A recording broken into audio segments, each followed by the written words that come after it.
Nah, pemirsa, itu dia beberapa penyakit perut yang kerap terjadi di masyarakat. Dan ada juga nih problema perut yang sering terjadi itu perut buncit. Seperti Dokter Eko katanya punya resolusi ya? Resolusi tahun 2022 meratakan perut buncit dikit. Oh loh.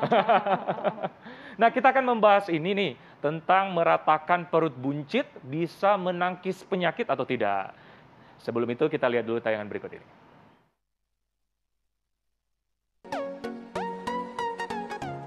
Memasuki tahun 2022, biasanya kita sudah mulai menyusun resolusi yang akan kita jalani nantinya. Nah, tidak jarang kesehatan juga menjadi resolusi untuk menjalani tahun baru. Seperti memiliki tubuh ideal di tahun baru atau merubah pola makan agar menjadi lebih sehat dan lemak-lemak di perut menjadi hilang. Nah, biasanya urusan membakar lemak tidak semudah membakar ayam di kala malam tahun baru ya, pemirsa.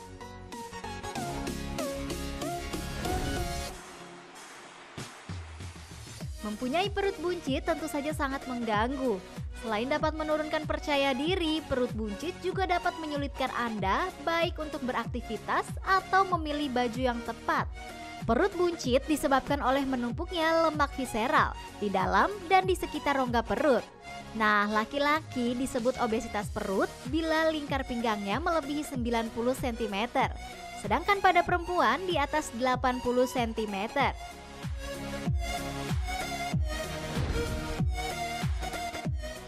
Asupan makanan yang berlebihan serta kurang aktivitas fisik masih dianggap menjadi salah satu penyebab perut buncit. Nah, bagaimanakah mengatasi perut buncit? Dan apakah perut buncit bisa menjadi tanda seseorang menderita penyakit tertentu? Lalu, adakah faktor lain yang menjadi penyebab perut buncit? Yuk kita simak penjelasan dokter berikut ini. Iya, menarik banget tuh. Membakar lemak tidak semudah membakar ayam. Di tahun baru apalagi nih. Oke, kita akan membahas hal itu. Kita sudah kedatangan Profesor Dr. Ari, konsultan gastroenterologi, spesialis penyakit dalam, Prof. Ya. Apa kabar, dokter? Sehat, alhamdulillah. Oke, tetap semangat, tetap semangat, tetap semangat. Ya. Nah, Prof, ini kan resolusi tahun baru ya, Prof ya. Ini banyak yang ingin meratakan perut buncit. Nah, itu bisa menangkis penyakit nih katanya Prof ini. Ini adalah fakta dan mitos yang pertama nih, dokter. Dokter apa, Prof ya? Enakan Prof ya. Terserah aja bebas. Nah, Prof, ini katanya penumpukan lemak di perut buncit itu sangat berbahaya, Prof katanya. Ini fakta atau mitos? Fakta. Fakta. Ya, Fakta. ini kita mulai nih. Ya. Kenapa? Gimana, Ya Prof? ini banyak orang menyangka bahwa perut buncit ya udah deh, memang udah mau begitu mau diapain gitu. Jangan. Sebenarnya perut buncit itu kan tadi nih. Kenapa sih orang itu perut buncit? Mungkin saya jelaskan dulu. Bisa 3 hal sih sebenarnya. Pertama, karena memang yang kita akan diskusikan ini yaitu tentang adanya tumpukan lemak di situ. Jadi lemak memang tumpuk di situ. Kemudian yang kedua, bisa karena penyakit. Jadi asites, cairan. Nah, bisa tuh cairan kita menumpuk di perut kita, jadi perut buncit gitu ya. Nah, kemudian yang ketiga ada pasien-pasien yang memang mengalami gangguan pencernaan, apalagi misalnya buang air besarnya sering terganggu, itu juga jadi kembung, begah, itu karena memang gas yang berlebih-lebihan gitu. Jadi secara umum tuh bisa 3 hal seperti itu. Atau kalau yang ekstrim memang ada tumor, tapi itu kan ya jarang lah sampai sebesar itu ya. Tentu ada keluhan-keluhan lain. Jadi 3 hal itu yang mesti diperhatikan, bahwa perut buncit itu ya karena memang bisa dari lemak, karena cairan yang menumpuk atau kita bilang asites, kemudian yang ketiga karena memang gangguan pencernaan. Nah, sekarang kita bicara soal yang lemak. Betul tadi itu.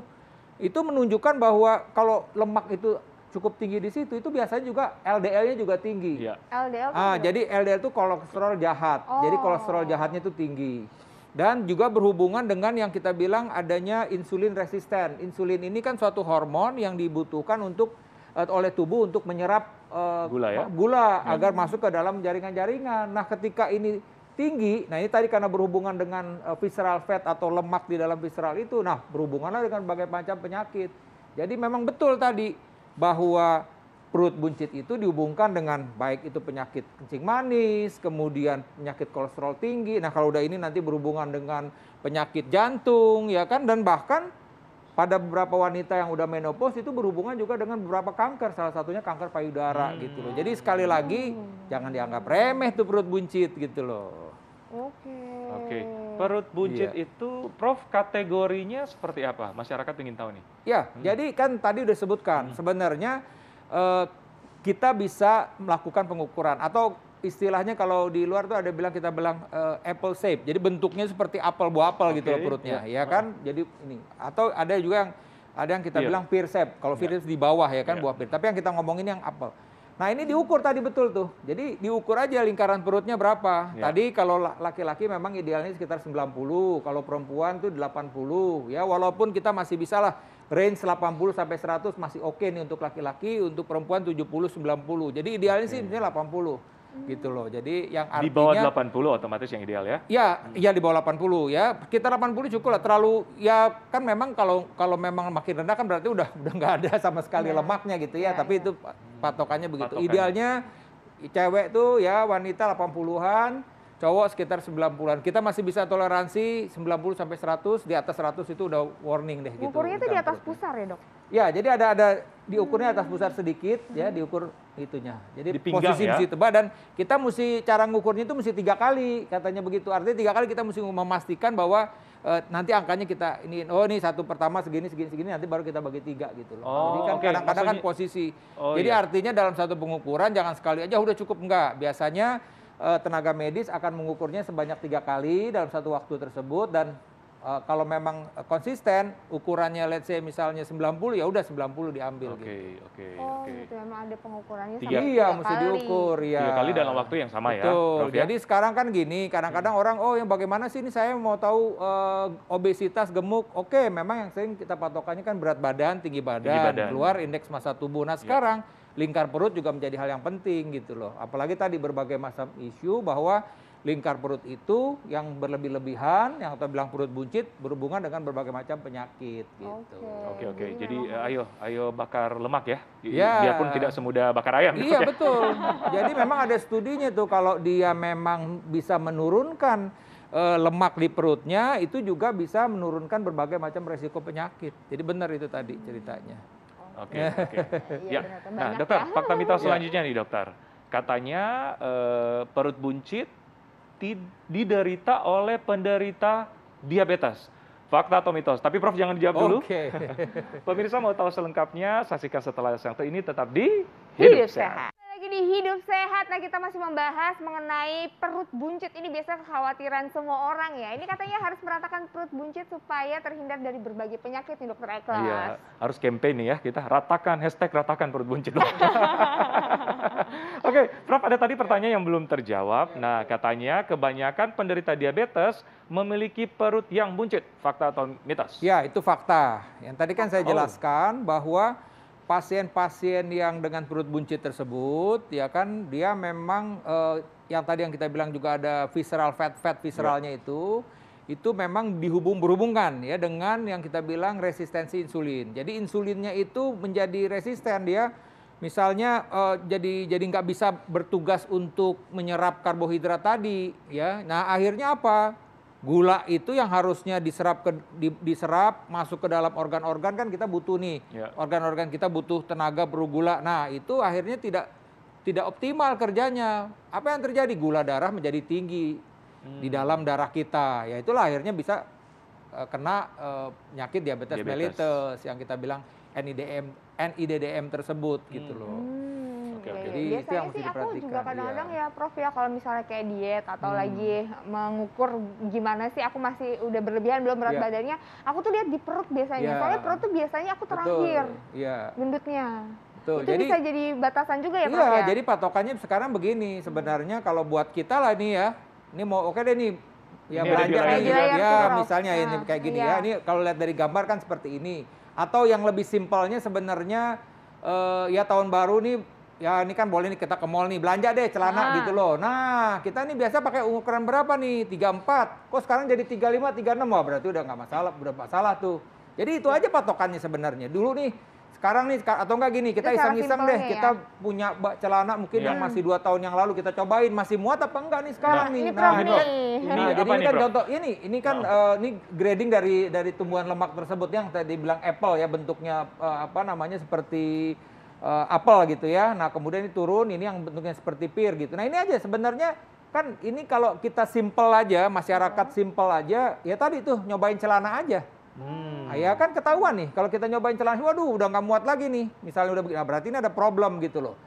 Boleh juga sih kita ngaca sendiri di depan kaca, kita lihat nih kita masuk yang mana ini. Ini maksudnya lemak ya? Lemak yang menunjukkan merah ya? tumbukan lemak. Tumbukan lemak kita tuh banyaknya ada di mana ya. Yang memang disebutkan yang paling berbahaya itu kalau yang memang adanya di visceral fat itu lebih banyak kalau yang seperti begini. Benar, ya, adanya di perut. Tapi kalau udah berlebih-lebihan ya di mana-mana lemak gitu loh. Oke. Nah, tapi yang nomor 2 itu kayaknya cowok ya biasanya ya. Rata-rata kan perutnya rata-rata badannya tuh kayak kurus gitu, ya, tapi perutnya buncit. Ya betul. Jadi biasanya memang wanita lebih cenderung memang turun dia ke bawah nomor lemaknya 3 itu. Ya, Nomor 3 lebih banyak begitu. Tapi saya mempermudah saja buat teman-teman kalau memang mau buka gini ngaca lebih bagus lagi kan gitu. Tapi kan menjadi patokan tahun lalu saya begini apa enggak sih? Udah nyobain aja celana panjangnya dulu yang punya kita beli 2 tahun 3 tahun yang lalu. Masih oke nggak nih celana jeans kita nih? Nah kalau bilangin aduh celananya kesempitan udah problem berarti. Jadi jangan beli ukuran yang baru, jangan. Justru Badan kita mesti ngecilin. Iya, Setuju. itu patokannya Itu setuju begitu. banget. Setuju Kalau banget. saya patokannya begitu. Sama dong, sama Prof. Ukuran celana menentukan perut buncitmu. Iya. Oke. Iya, Prof, ini Oke. benar banget. Oke, Prof. Ya. Tipsnya gimana penanda bahwa perut kita sudah perut buncit dan menandakan sesuatu yang tidak baik? Itu tipsnya, Prof. Ya, jadi pertama yang saya sampaikan kepada masyarakat sekalian, ini memang perut buncit ini adalah salah satu hal yang harus menjadi perhatian kita. Kenapa? Saya sebutkan tadi bahwa perut buncit ini berhubungan dengan berbagai macam penyakit. Ya, umumnya memang berhubungan yang penyakit dengan kadar lemak tinggi tadi, yang bisa tadi misalnya mungkin kadar kolesterolnya jadi tinggi, kemudian juga tadi insulin resisten berhubungan dengan kencing manis, berhubungan juga dengan berbagai macam penyakit jantung, ya stroke juga disebutkan demikian. Bahkan tadi misalnya pada pria itu berhubungan juga dengan kanker usus besar ternyata perut buncit ini. Iya betul, pada wanita yang sudah menopause berhubungan dengan kanker payudara dan kanker endometrium, disebutkan demikian. Oleh karena itulah sekali lagi buat masyarakat sekalian, informasi ini jangan jadi kita jadi takut, nggak usah takut. Nah mulailah tadi nih. Bagaimana nih tahun 2022 kita sama-sama ngecilin perut kita untuk mencegah berbagai macam penyakit tadi gitu. Intinya 2, diet, ya makan mesti diperhatikan, kemudian yang 2 olahraga. Dan jangan takut untuk mau nimbang badan kek, mau ngukur, jangan takut untuk itu. Karena ketika kita takut ya udah nanti ada jadi kita kalau kita takut siap-siap bencana akan datang gitu. Tahu udah begini gitu, terlambat jadinya. Itu harus diperhatikan ya. Prof, terima kasih. Artinya jaga makan dan mulai olahraga dan bakar lemak. Betul. Ya bakar lemak ya. Resolusi tahun 2022 bakar lemak. Iya, terima kasih banyak, Prof. Terima kasih, Prof. Terima kasih Ya, banyak terima kasih. ya. Nah, sekaligus menutup perjumpaan kita kali ini ya Dokter Eka, ternyata ya memang kita harus diet resolusinya, dan jangan lupa resolusinya rutin nonton Hidup Sehat setiap Senin sampai Jumat jam 9 sampai jam 10 pagi ya di TV One ya Dokter Eka ya. Dan bagian yang terlewatkan bisa nonton di tvvanews.com. Saya Dr. Ekles. Saya Intan Samadina. Indonesia hidup sehat. Sehat.